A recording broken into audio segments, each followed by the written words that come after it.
সাংবাদিকদের জন্য দরজা সবসময় মুক্ত। নারী পুরুষ সবাই আপনারা যখনই আসছেন পেশাগত দায়িত্ব পালনের জন্য যখনই আসছেন আমরা একেবারে ফ্রিলি আপনাদের সাথে কথা বলেছি, ব্রিফ করেছি, আমাদের বক্তব্য দিয়েছি। এগুলো আমরা দায়িত্ব নেওয়ার পরপর থেকে এগুলো শুরু করেছি। গতকাল কওমি উদ্যোক্তা সম্মেলন 2025 নামে ওনারা চীনমৈত্রী সম্মেলনে একটা কনফারেন্স করবে। আমি এটা ইতিবাচক হিসেবে নিয়েছি এই কারণে যে আলেমরা নিজের পায়ে দাঁড়াতে চাচ্ছেন, সেলফ রিলায়েন্ট হতে চাচ্ছেন, নিজেরা ইনভেস্ট করবেন, বাজারে একটা ইতিবাচক প্রভাব পড়বে, এতে কর্মসংস্থান হবে, আমাদের অর্থনৈতিক সমৃদ্ধি আসবে, কম্পিটিটিভ বাজার তৈরি হবে। এই জন্য এটাকে আমি ইতিবাচক হিসেবে নিয়েছি। আমি ওখান থেকে এসে আবার আরেকটা অনুষ্ঠানে পার্বত্য চট্টগ্রাম মন্ত্রণালয়ের অনুষ্ঠানে যোগ দিয়েছি। আমি ওখানে ছিলাম মাত্র 1 ঘন্টা। তো সাংবাদিক ছিলেন, ওনারা নিউজও কভার করেছেন। আমি তখনও জানতাম না বা আমার কেউ বলে নাই এখানে নারী সাংবাদিকদের প্রবেশে বাধা দেওয়া হয়েছে। এটা আমাকে কেউ বলেও নাই, আমি এটা শুনিও নাই। এভাবে সাংবাদিকরা ছিলেন। রাত 11:30টার দিকে আমাকে জানানো হলো যে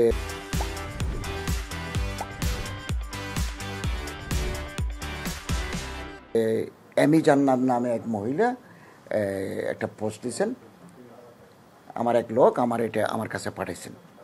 তখন এগুলো করতে করতে রাত 12টা হয়ে গেল।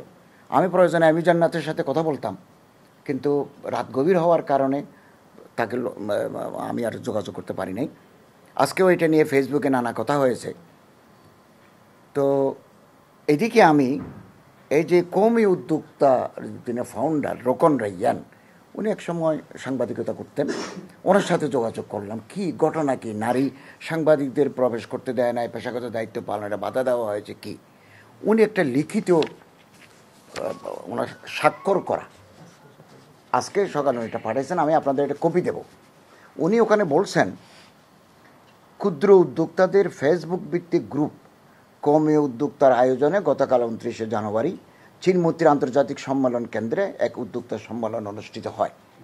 এই সম্মেলনে ধর্ম উপদেষ্টাকে প্রধান অতিথি হিসেবে আমন্ত্রণ জানানো হয়। তিনি আনুমানিক বিকেল 5টা 15 অনুষ্ঠানে স্থলে উপস্থিত হন। এমি জান্নাত নামে একজন নারী সাংবাদিককে অনুষ্ঠানে প্রবেশ করতে দেওয়া হয়নি মর্মে তিনি ফেসবুকে পোস্ট করেছেন। আমাদের জানা মতে অনুষ্ঠান আয়োজন সংশ্লিষ্ট কোনো ব্যক্তি থেকে এরূপ কোনো ঘটনা ঘটেনি। আমাদের অজ্ঞাতে এরূপ কোনো ঘটনা ঘটে থাকলে সেজন্য আমরা আন্তরিকভাবে দুঃখ প্রকাশ করছি। এ ধরনের কোনো ঘটনার দায় কোনোভাবে অনুষ্ঠানের প্রধান অতিথি ধর্ম উপদেষ্টার নয়।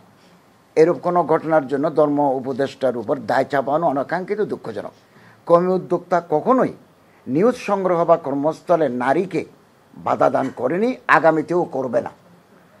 উল্লেখ্য, চ্যানেল আইয়ের এক নারী সাংবাদিককে আমাদের একজন ভলান্টিয়ার নিজে রিসিভ করে অনুষ্ঠানে নিয়ে গেছেন এবং তিনি অনেকক্ষণ থেকে নিউজ ও ফুটেজ সংগ্রহ করেছেন।